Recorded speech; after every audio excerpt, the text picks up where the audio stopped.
the subject of fake news, I wanted to get to this at some point today. Might as well do it today. Did you see the thing yesterday that went round the internet in about 2 seconds that I am going to CBS News? Did you happen to see this, Glenn?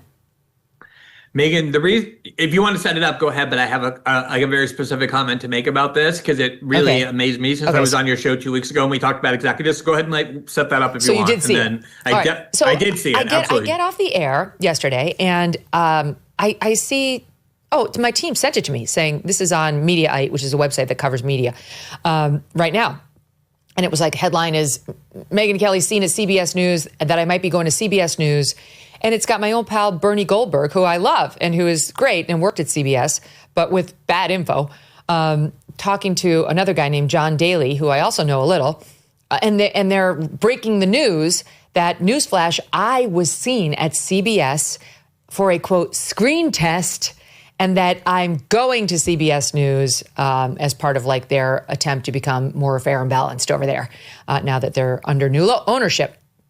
And by the way, this hit without me even having been asked about it. Like I got off the air and there it was. Like, what's this? You know, typical journalistic practice would require that you call the target of your reporting to say, is this true? So then I find out later, the guy who wrote it up for Mediaite sent a note to my producer while we were live on the air saying, is this true? And when he didn't receive a response back within an hour, posted it. That's not responsible journalism. Sorry, that does not cover you. As if there's the only way that covers you, and all journalists know this, is if there's some rush to get it to air. It's like you've got to get this report on right away. Time urgency. Yeah, nothing, obviously. That's when you get a pass. So no, there was no urgency on Megyn Kelly's going to CBS. Literally not one word of it is fake. I mean, is real. Literally not one word of it is real. Not one word. Not going to CBS. Didn't go to CBS. Didn't have a screen test at CBS. I'm not talking to CBS. Don't want to go to CBS. Would never leave this job for CBS. Have zero desire to go back to CBS or any mainstream television broadcast or cable network. Believe me, if I did, I would have gone. I've had plenty of offers. The absurdity of this, it went all the way so fast. And I do wonder why people were so excited to publish this after it was just a speculative report by Bernie, who has since retracted it, apologized, and offered now an addendum on his own podcast saying he was wrong.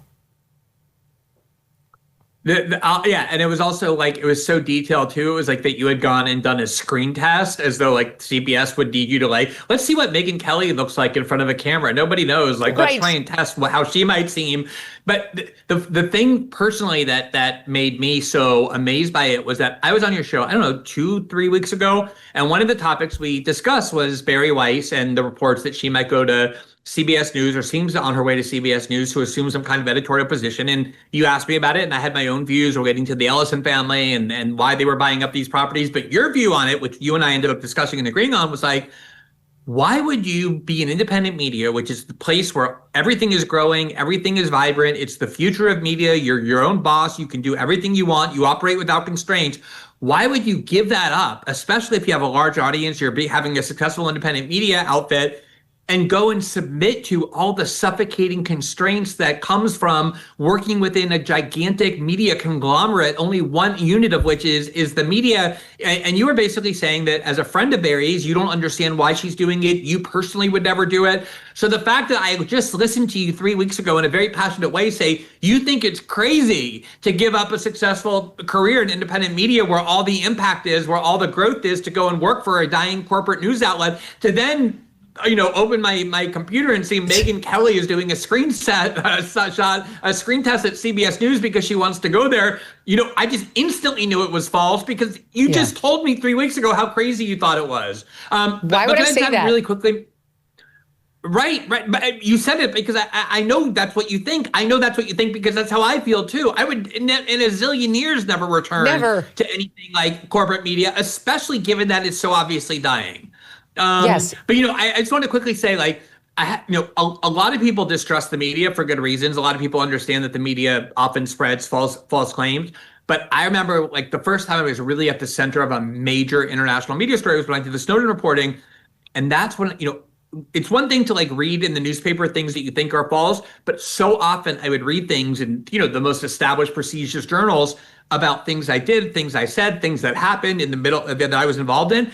And they were said in the most authoritative tone. And I knew firsthand they were false. And it was like constant, one after the next. And there's nothing like having the media say false things about you that makes you realize like the true depth and pervasiveness of how often they just fabricate and mislead and deceive. Yes, completely. And I think that the reason that they ran with it and it went viral so quickly is because this organization, Mediaite, and others like it, want it to be true. They want some sort of affirmation from people in our lane that this is the wrong lane, that these other more traditional media entities are the right lane and the better lane. And my returning to broadcast news would be an acknowledgement that this was just like the ugly redheaded stepchild over here, as opposed to the prom queen, which is allegedly CBS News, when it's exactly the opposite. Yeah, like we're all just waiting for the day that we can get back into corporate media, and we're all pretending not to like corporate media. But the reality is we're just praying and hoping for the day when we can go work. Imagine just going, entering the CBS corporate building and knowing that you have all these editorial bosses in comparison to what you're doing now. And it would be one thing if we were reaching small numbers of people, but the way you reach the largest numbers of people now is by doing independent media. It's not like that world. You endure the constraints of it because you get to have this major impact.